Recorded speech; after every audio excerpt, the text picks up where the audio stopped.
everyone, it's Sam here and I'm back with another expanding block card. So I started off with this one, made it during a Facebook Live, and then people said, oh, this could make a good mini series, and I've actually now been really inspired, and there's lots of different ways that I'm going to be doing this. So that's your 5x7, very nice, displays like so.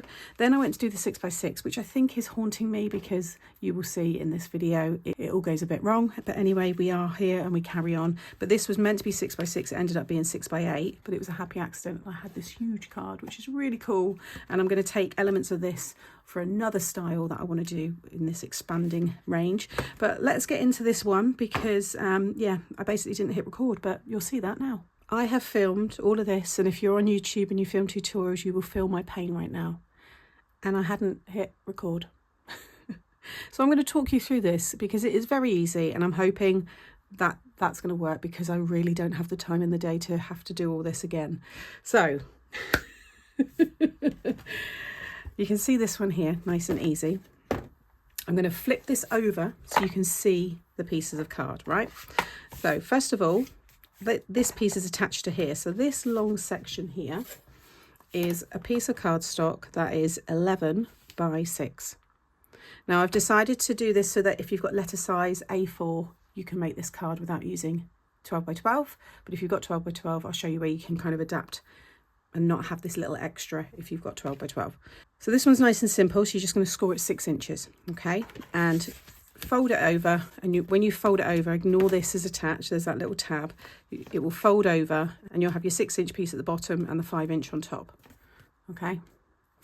Then you want to cut this piece. Now this can be cut from A4 or 12 by 12, okay? If you've got A4, then you want to cut it so it's 11.5 by 6. And you're going to score it half, 5.5 and 9.5. Now, if you don't and you have letter size, then you want to cut yourself a piece of 6 by 9.5. And you're going to score it half and 5.5. You'll then want to cut yourself this extra piece here, which you can't see, but I have attached it, which is 2.5 by 6. And along the 2.5 side, you're going to score it 1/2 inch.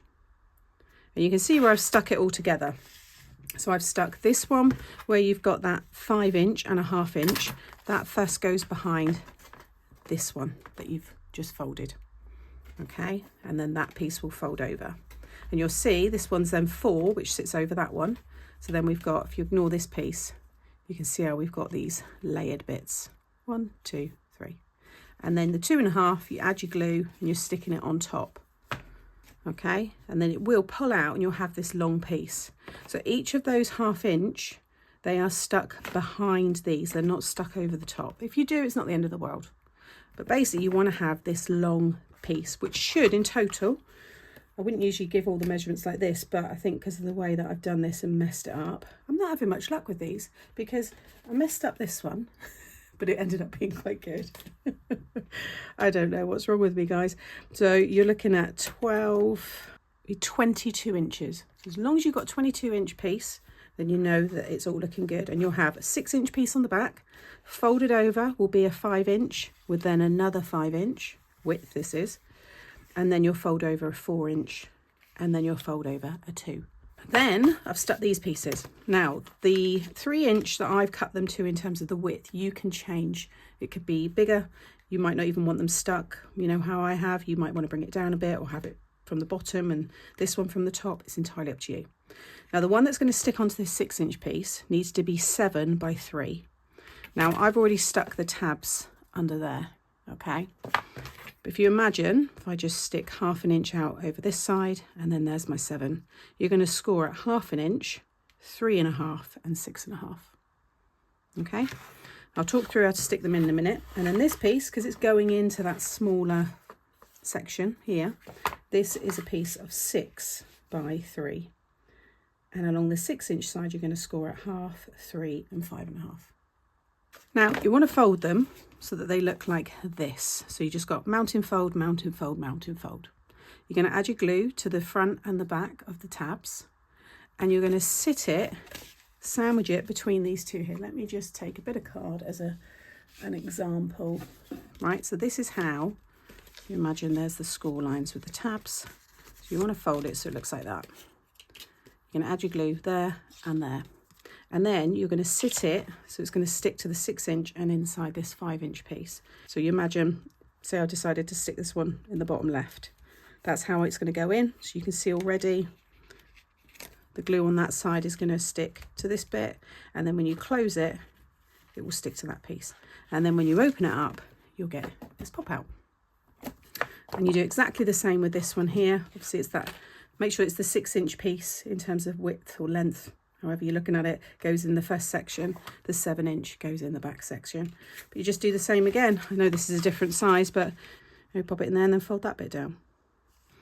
It could go in the middle, and it could be, you know, 4 inches, 5 inches high. They really will vary depending on, you know, how you're going to decorate it. So you'll want 2 pieces that are 3 3/4 by 5 3/4 for this side and in here. This piece here is 1 3/4 by 5 3/4. You might want to decorate the back here as well, but you don't see it. Then you'll want 2 pieces that are 4 3/4 by 5 3/4 for here and here. And then you'll want 1 piece that's 5 3/4 squared for the back. I'm going to probably write a little message there, or cut another piece in white and stick it on the back there. It's up to you. I have used the new Mix and Match sentiments. I'm going to have Sending Hugs to decorate this one. So you can see Hello Autumn on that one. I've used the lovely It's a Gnome's Life stamp and die set, and I've created these little scenes. Now, like I did on that one, I like them to kind of, the scene to flow across the 2 pieces.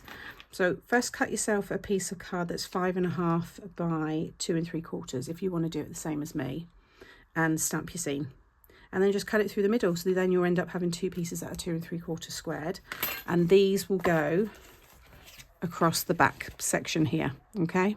And then for the other section, you'll want to cut yourself a piece, if you're again doing the same kind of scene creating as me, 4 1/2 by 2 3/4. Stamp, colour everything in, and then cut it in half. So you have 2 pieces of 2 1/4 by 2 3/4, and they are going to go in this section. Papers, don't want to forget that.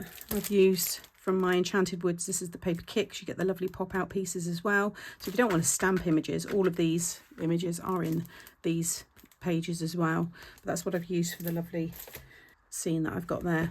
So I'm going to stick all that down, and then I'll show you it all finished. Probably the quickest video I've ever done.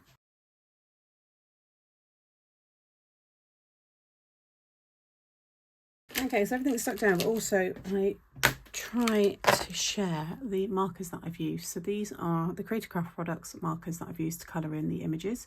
So if you want to take a screenshot, because I know quite a few of you have got these. And then for the skin tone, I always use the Fair Skin, and that's the Tri-Blend by Spectrum Noir. So here is the finished card. I hope it's made sense. If you've made this one, then I'm hoping that, yeah, you follow the construction of that one. And then this is just the measurements that you're taking, because you would have known how to put it together. But how cool does that look? And the idea is that when it's displayed like this, that's how you see everything. And then you can see it obviously from that side as well. They're really, really cute. I'm just gutted that I got all that way into the card and hadn't hit record, but hopefully you can still pop it together quite easily, and that did make sense. So as always, thank you for watching, although this one was short. As always, the products that I've used will be linked in the description box below. I will add this one to the playlist. So this one is what this one should have looked like, but happy accident, as I said, it still does look very good. But this is one of the reasons why I wanted to do a mini series on this one, because there's endless ways again with this one, and you will see that. And I'm sure I'm going to do another 6x6 with a different variation, because I have got some, like I said, more ideas. So you'll be able to see it all go together again, no doubt. So make sure you give this video a thumbs up if you did enjoy it. Drop me a comment as well. Let me know what you thought. Were you able to follow this one? Like I said, products all linked, and make sure you subscribed as well if you want to, that is. I am usually a pretty good teacher, but today was a little bit of a mishap. Anyway, I'm going to go. Hopefully my day will get better, and I'll see you in the next one. Bye.